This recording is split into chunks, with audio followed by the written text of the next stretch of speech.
राधे राधे दोस्तों, कौन था वो द्वापर युग का नकली कृष्ण? श्री कृष्ण और पौंड्रक का युद्ध। लेकिन वीडियो में आगे बढ़ने से पहले एक छोटी सी रिक्वेस्ट है, अगर आपने ये चैनल अभी तक सब्सक्राइब नहीं किया है तो सबसे पहले सब्सक्राइब कर ले ताकि सनातन धर्म से जुड़ी सारी जानकारियां आप तक सबसे पहले पहुंच सके। कमेंट्स बॉक्स में प्यार भरा राधे राधे लिखकर आपकी हाजिरी अवश्य दें। चलिए वीडियो करते हैं स्टार्ट। चुनार देश का प्राचीन नाम करुपदेश था। वहां के राजा का नाम पौंड्रक था। कुछ मानते हैं कि पुंड्र देश का राजा होने से इसे पौंड्रक कहते थे।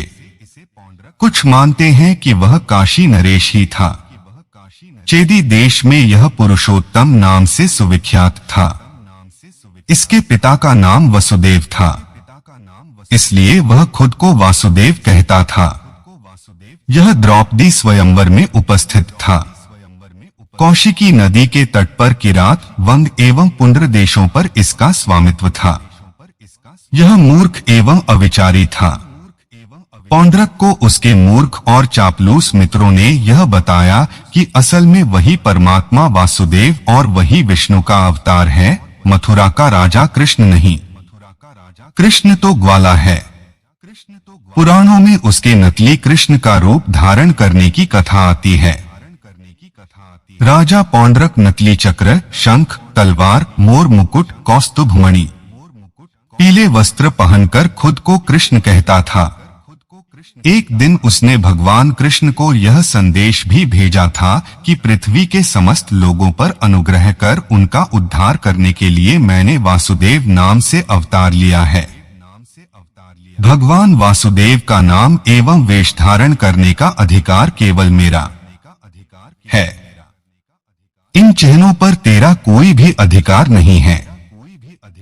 तुम इन चिन्हों एवं नाम को तुरंत ही छोड़ दो, वरना युद्ध के लिए तैयार हो जाओ। बहुत समय तक श्री कृष्ण उसकी बातों और हरकतों को नजरअंदाज करते रहे। बाद में उसकी ये सब बातें अधिक सहन नहीं हुई।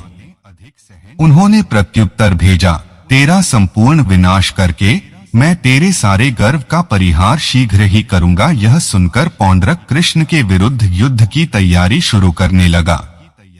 अपने मित्र काशीराज की सहायता प्राप्त करने के लिए वह काशीनगर गया। यह सुनते ही कृष्ण ने ससैन्य काशी देश पर आक्रमण किया।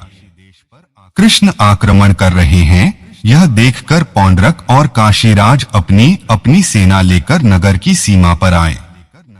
युद्ध के समय पौंड्रक ने शंख, चक्र, गदा, धनुष, वनमाला, रेशमी पीतांबर, उत्तरीय वस्त्र, मूल्यवान आभूषण आदि धारण किया था एवं वह गरुड़ पर आरूढ़ था। नाटकीय ढंग से युद्ध भूमि में प्रविष्ट हुए इस नकली कृष्ण को देखकर भगवान कृष्ण को अत्यंत हंसी आई। इसके बाद युद्ध हुआ और पौंड्रक का वध कर श्री कृष्ण पुनः द्वारिका चले गए। बाद में बदले की भावना से पौंड्रक के पुत्र सुदक्षण ने कृष्ण का वध करने के लिए मारण पुरस्चरण किया, लेकिन द्वारिका की ओर गई वह आग की लपट रूप कृत्या ही पुनः काशी में आकर सुदक्षणा की मौत का कारण बन गई। उसने काशी नरेश पुत्र सुदक्षण को ही भस्म कर दिया। महाभारत की ऐसी कई रोचक कहानियां हैं जो हम आपको बताते रहेंगे। हमसे जुड़े रहने के लिए हमारे चैनल को सब्सक्राइब कीजिए। आपका बहुत बहुत धन्यवाद।